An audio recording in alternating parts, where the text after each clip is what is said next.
আজ তোকে লকআপে নিয়ে গিয়ে এমন শিক্ষা দেব, সারা জীবন হাত জোড় করে ক্ষমা চাইবার শক্তিটুকুও থাকবে না।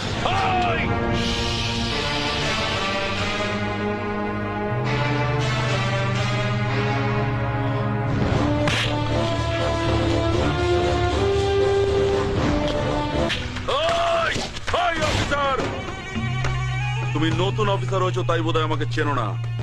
তোমার সিনিয়রের সঙ্গে কথা না বললে তুমি বুঝতে পারবে না আমি কে। নাও কথা বলো।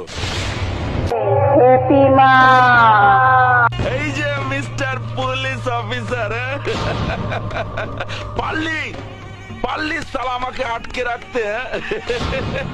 আরে তুই কেন, তোর বাবারা কোনোদিন আমাকে আটকাতে পারেনি, বুঝেছিস? আরে পৃথিবীতে এমন কোন জেল নেই রে সালা যেখানে করি আমি মগজ ধোলাই, গরিবের বন্ধু আমি, বাপ দাদা ভাই। আমাকে সবাই জানে, আমাকে সবাই মানে, গুরু বলে ডাকে আমায়, গুরু বলে সবাই চেনে।